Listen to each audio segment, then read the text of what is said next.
How to fix error 740 while installing a printer on Windows. 1. Remove and reconnect your printer. 2. Install the printer wizard with administrative privileges. Run rundle32 printui.dll print UI entry /il command as admin. 3.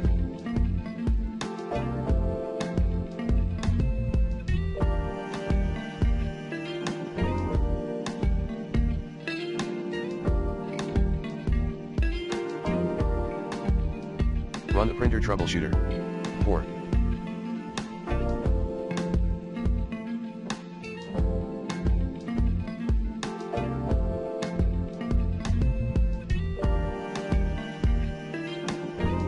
Reinstall the printer drivers using the recommended Avast driver updater in this video guide. 5. Update your Windows.